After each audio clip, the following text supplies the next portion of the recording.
Hey everybody, Clay Archer, CEO DPC Technology, and I've got a great one today. Today, Ubiquiti is unveiling the new UNVR G2 and the new UNVR G2 Pro. And not only are we getting two new units, but we're also getting UniFi Protect 7.1. So hold on, we're going to go through a lot today. We're going to dive into these two units, and then we're also going to dive into 7.1. I'll put timestamps down below if you want to see what's new in 7.1, or if you just want to see the units, you'll be able to jump around and find what you want there. So let's jump right into it. As you guys know, I've been using the original UniFi UNVR. Well, if you guys are OG and you've been following me since the beginning, I did my first review of that in July of 2020. I think I got it in June of 2020. So we're coming up on 6 years now.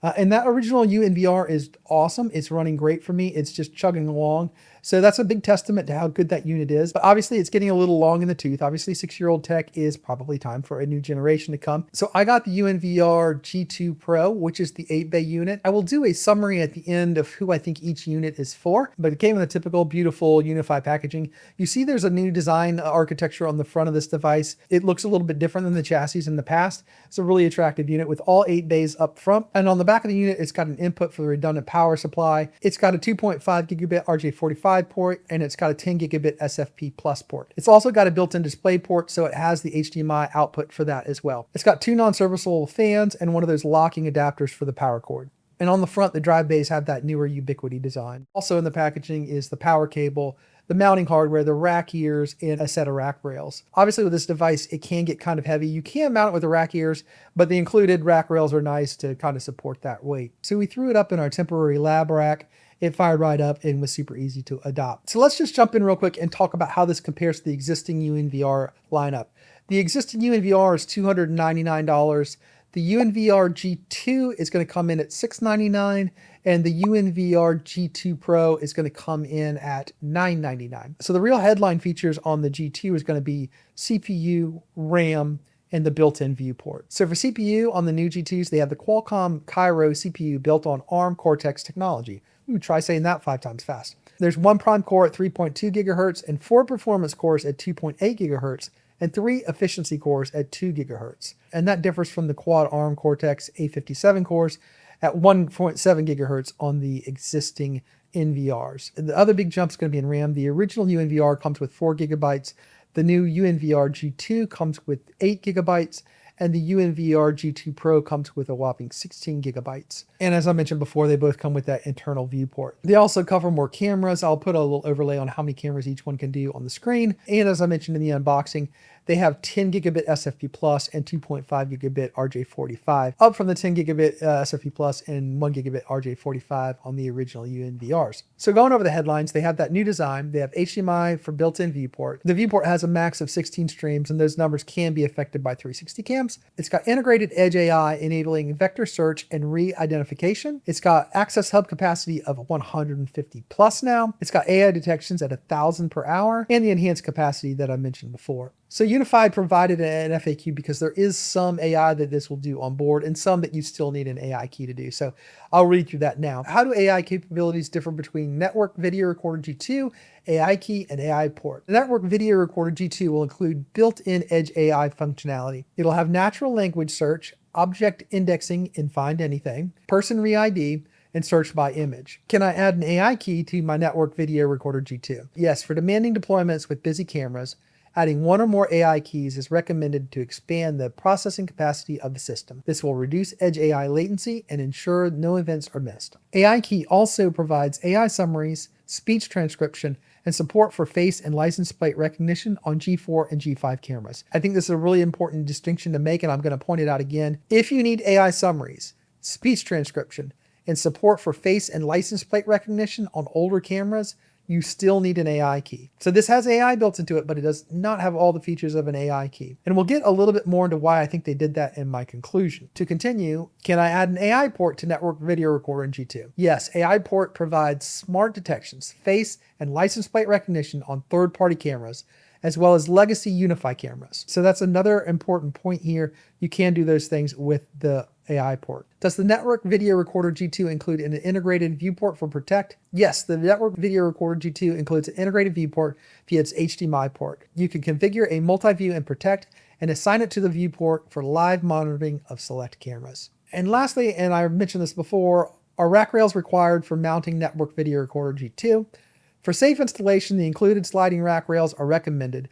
While the mounting ears can support the device itself, the total weight increases significantly when hard drives are installed. For installations in two-post racks that do not support rails, use a rack shelf to provide additional support from below. And real quick before we dive into the software, let's jump into the 7.1 update real quick, and we'll talk about the things that are new in 7.1. So I'm in Site Manager here. Typically on multiple machines, we use what was called Vantage Point to see cameras from different machines in one screen. So now they have what they call video walls. So in here, I've saved a video wall, but I can go in and I'll go under video walls, I'll go create new. And what I can do is I can select cameras from different units. So I've got one here from my UNVR. I've got a few here from my UNVR G2 Pro, and I'll take 1, 2 here from my home unit, and I will go, I'll give it a name here of test, and I'll go save. So here now I have this video wall of cameras from 3 different systems. Really cool. You can use it just like you would Vantage Point or any display. I can minimize it here. So if I was trying to manage several sites, I can click on each one as if they are just there locally, and I've got all the goodies. So that's really cool. That's called video walls. Pretty awesome. So now I'm in the G2 Pro, and down at the bottom, I've got this new link that says customize widgets, and I can click there. And if I don't like these in my toolbar here, I can add or remove, rearrange them. So let's just say I want most active towards the top, and I want spotlights down towards the bottom. I can do all that stuff, or if I wanted to restore it all back to the way it was, I can click that button. Kind of cool new feature, very nice way to be able to organize that screen. So that's customize widgets. Next we have live camera view customization, and we've already had a little bit of this before. Let me go full screen here, and I'm going to go to high quality, and I will go to click the little button here, and I can drag things around and resize them. You may have seen this before, but they kind of made this a little bit even more kind of flexible. I've got all these different ways that I can do it, and I can also click on auto arrange, and it'll do it for me. It thought I wanted the 360s there at the top, and I can go reset and I can save. Really cool way to kind of take these and make your views your own. Like for me, I probably don't really want my 360s that big, so I'll grab those and make them kind of small. I kind of like them like that maybe, and actually, I kind of like them that small. Originally I didn't like this G6 180 being one screen, but now with this custom feature where I can put it at the top of my feed, I really like the way that looks in my display. And I run it that way all the time. So really cool feature there. That is live view customization. You can play with that to your heart's content and find all the cool ways to make it yours. Another really cool feature of 7.1 that everybody's been asking about is under PCZ, I now have vehicle tracking. Now I have it turned off. Unfortunately for me in my location, I've got so many vehicles coming and going. It just goes crazy. And so it is not the most usable feature for me, but if you have the AI-PTZ or the AI-PTZ Precision, this works now. It does not work on the G5 PTZ or the G6 PTZ.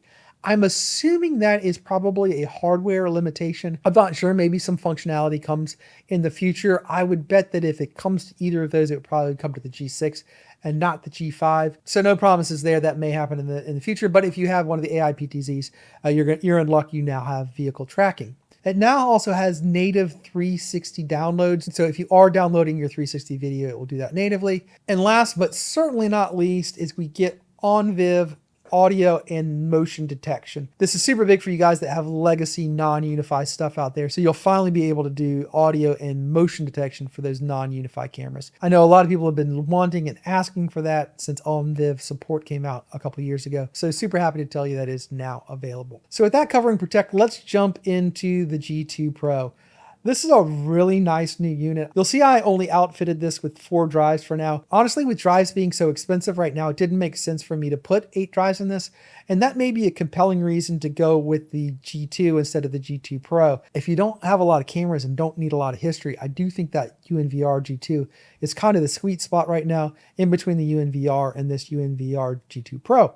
But anyways, let's jump into it. Right now, I'm running 36 cameras. I'm running 12 2Ks and 25 4Ks. Right now, I'm in the middle of my all cameras compared video. So I have one of every camera that UniFi makes in the ecosystem right now. So kind of a good time to give this a good pressure test. I've got a lot of cameras going, a lot of people coming and going, a lot of activity. You can see this thing's running really nicely. I'm getting really good motion on everywhere, no lagging, really snappy. We'll also show you that on this unit I am right now, if you go under settings and intelligence, I am running an AI key on this as well. You can see under intelligence here that under object indexing, I've indexed 34,311 objects today. And I'm using about 8% of my AI key. As I mentioned, I do have an AI key plugged into this unit. And that brings up the topic of, am I going to need an AI key with this? I would say if you have a ton of old legacy G4, G5 cameras that you want AI detections on, an AI key is going to be really nice. If you're going to want text-to-speech, you're going to need that. If you're going to want AI summaries, you're going to need it. But if you're not trying to do face and vehicle recognition on G4 and G5 cameras, you don't need the text-to-speech and you don't need the AI summaries. Basically, what they've done here is given you all the goodies of the AI without needing the hardware to drive those older cameras. So you'll need the key to do that. But if you don't need to do that and you don't need the text-to-speech and you don't need the AI summaries, basically you're going to get everything that UniFi offers if you have AI cameras and G6 cameras. So the long and short of it is it's 2026 and the price of RAM is super expensive. And what they're using to do this AI is high-end fast RAM. So they're minimizing what they need to use here and letting the newer cameras do that on board and sharing that load. If you are one of those users that it has a bunch of older cameras, you're going to be able to get all these features by adding an AI key.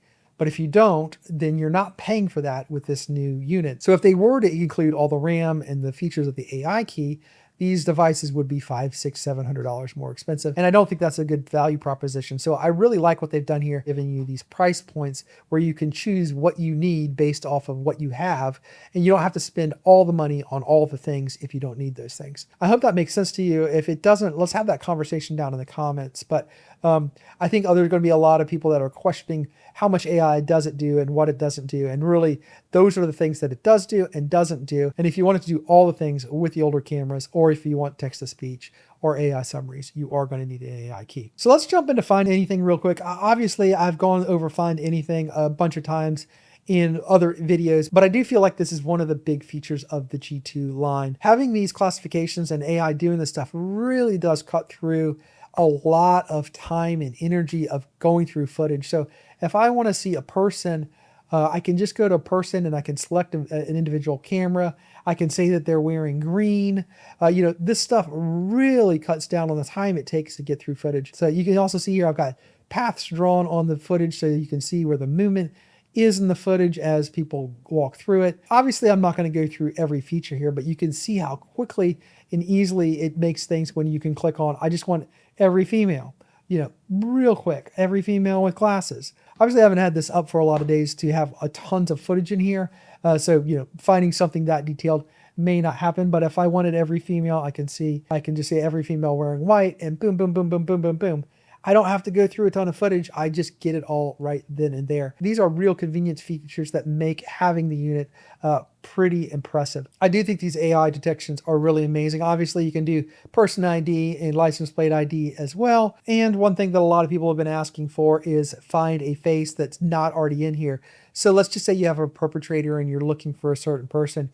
You can upload a photo in here, put it in here, and it will find other instances of that person. Really cool stuff. I think this is where the AI baked into the G2 units really makes a big leap above the existing units. As I mentioned in the beginning, I've been on my original UNVR now for 6 years, and I believe I was on Protect version 2 or 1 when I originally got that unit. And somewhere along the line, I orphaned that unit and then I recommissioned that down in my Orlando office.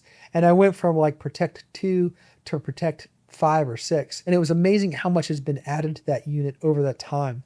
I suspect the same thing will happen with these new G2 units. I'm sure there will be some development that happens on them that the G1 units will not be able to handle. And the device you buy today, if you buy a G2 or a G2 Pro, will be vastly different than the device is 6 years from now when they've added all kinds of different features. So that brings me to, who do I think this unit is for? As I mentioned before, I think the G2 is a great unit and it might be the Goldilocks right in the middle, but it has less RAM than the G2 Pro does. And that 16 gigs of RAM may come into play further down the road.